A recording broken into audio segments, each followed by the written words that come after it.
Skull Murphy. Skull Murphy of Plymouth, 15.5 star.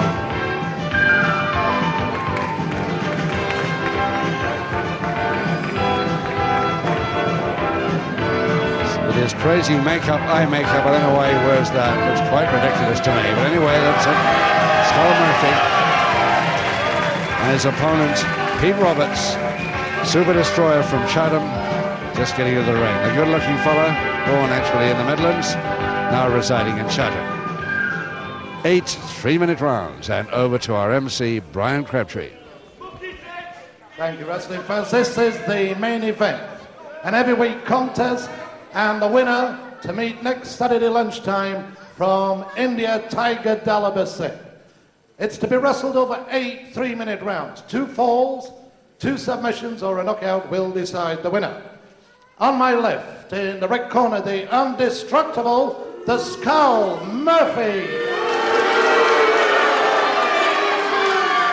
On my right, in the blue corner, from Chatham in Kent, Super Destroyer, Pete Roberts. Our referee, Mr. Ken Joyce. So 8 3-minute rounds, 2 falls, 2 submissions or a knockout to decide the winner. Murphy from Plymouth, who won the Grand Prix belt back in 1984 over Johnny Wilson, who we've just seen. That was December 29th, 84. Super Destroyer Pete Roberts, Chatham, originally Birmingham, Worcester area, 15 stone 2, giving away 5 pounds here today.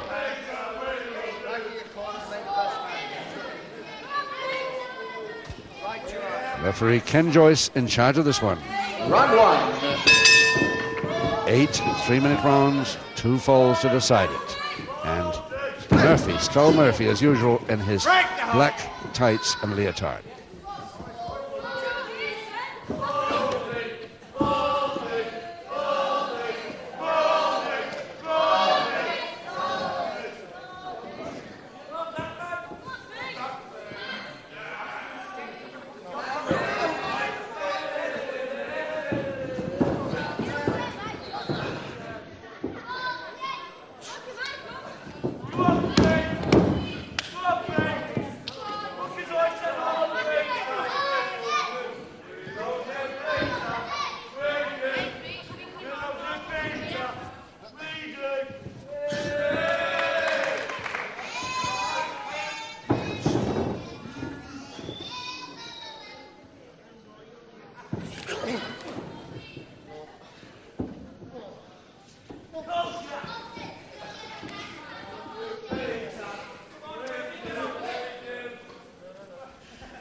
Remember, this Skull Murphy has that standing submission hold and calls the gator one of the most dangerous looking holds, and Roberts knows this very well.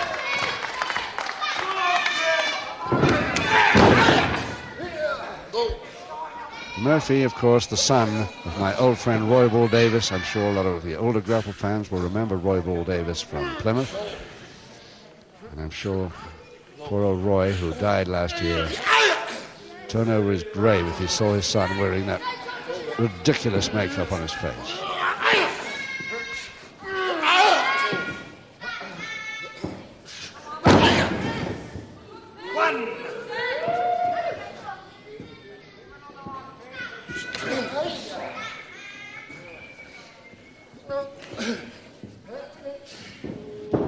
Just a minute left in the first.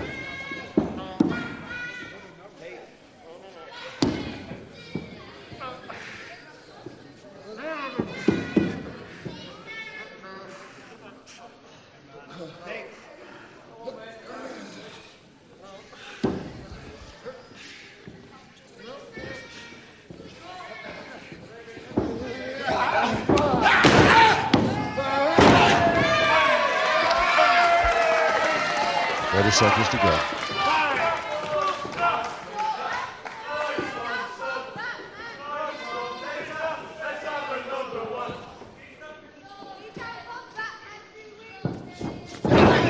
Nice, very nice move there by Murphy. 5 seconds.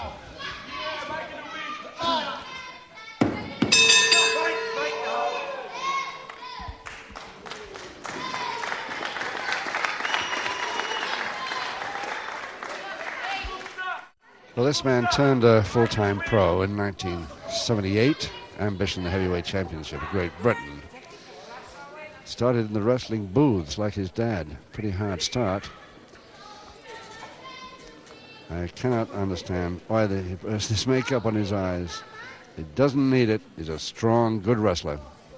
Second away, round 2. If he wants to attract attention to himself, he should do it by wrestling as well as we know he can do.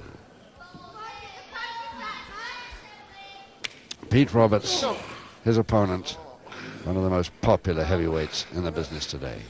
Pete with his usual black trunks and boots and elbow protectors.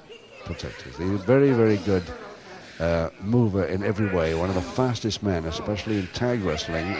That's where he got his name Super Destroyer from when he was out in Japan.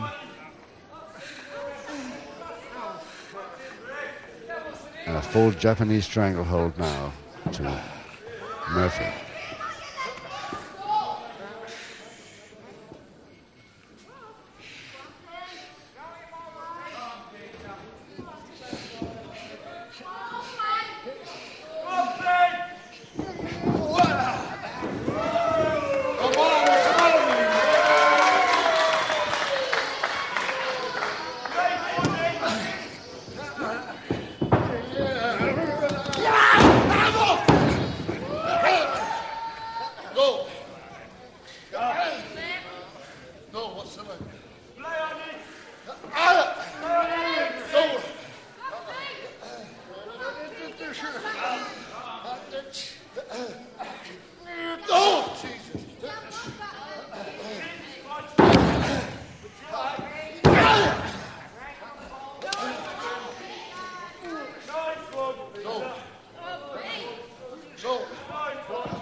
Go in the second, and that angered Pete Roberts just a little bit now. You don't blame him, he's been taking quite a bit.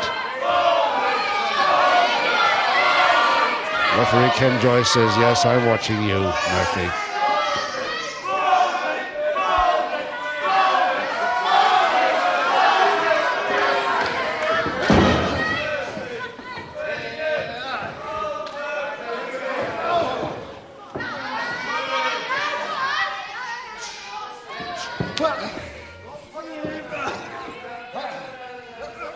Roberts got behind him neatly, but didn't stay there.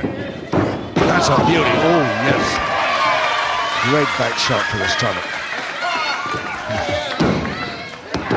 Flyer over to the top, and thrown off quite easily, and it's only 8 seconds to go.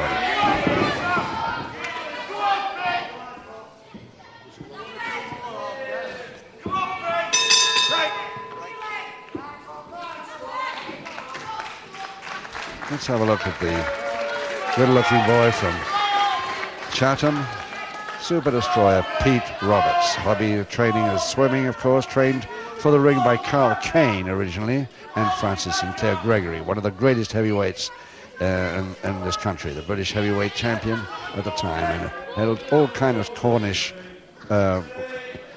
championships at the same time. Seconds away, round 3. Pete Roberts' ambition, of course, has always been the British heavyweight title. He's tried for it a couple of times, and he held it just for a very short moment, but I think everybody in the business would like him to have another try at that British heavyweight title.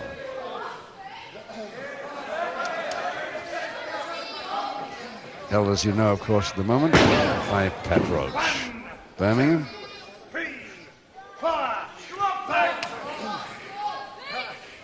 Mind you, I think Pete Roberts would have more chance of getting the title off Ray Steele, who lost it to Pat Roach now, but there's more probably with Pat Roach in him. Beautifully crossed hands move, right around the throat. Great body check. A flying tackle, caught though, and it's a bound for cross press, follow that slam, and it's the first fall to Murphy. in just 1 minute, 2 seconds of round 3.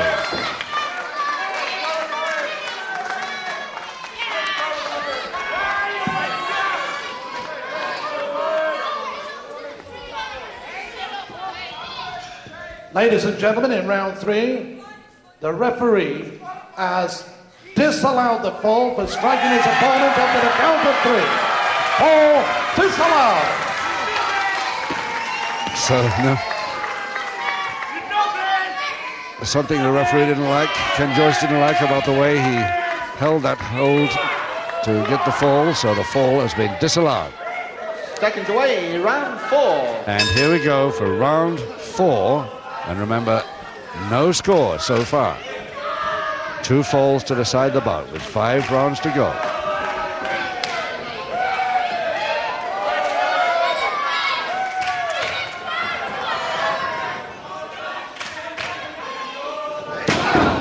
Yes.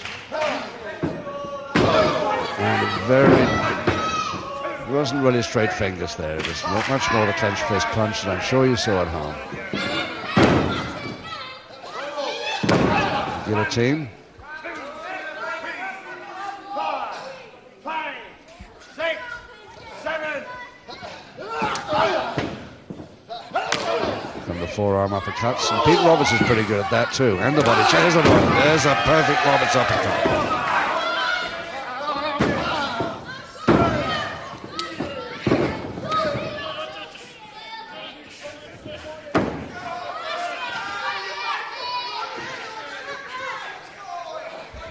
Referee Ken Joyce checking that was nowhere near the windpipe.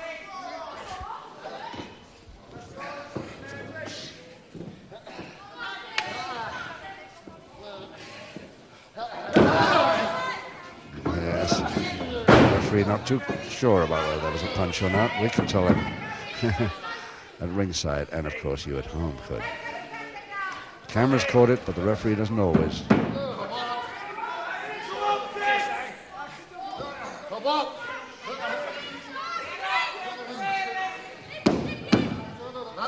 No way a referee can be everywhere in the ring and see it from all angles. And some of the pros, especially the type of pro that uses that sort of inside move, like Skull Murphy, that masters of the situation. Just a minute to go in the 4th. And it's a sleeper. It's a sleeper, so he's told to break the hold and allow Pete Roberts to come back to. Yes, he's back now, just about. Bit groggy maybe, but that was a sleeper. Illegal hold in this country to hold on, especially when the referee does a punch as well. 30 seconds to go in this round 4. And it's a full Nelson to Roberts, trying to hold on to something for this last few seconds of the round.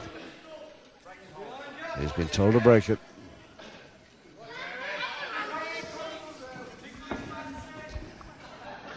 Just 10 seconds to go.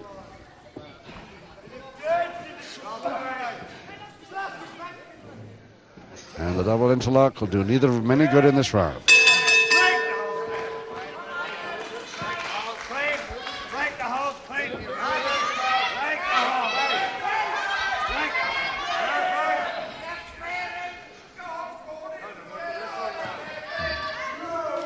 Well, this man's Skull Murphy. First time we saw him was May '82 on television.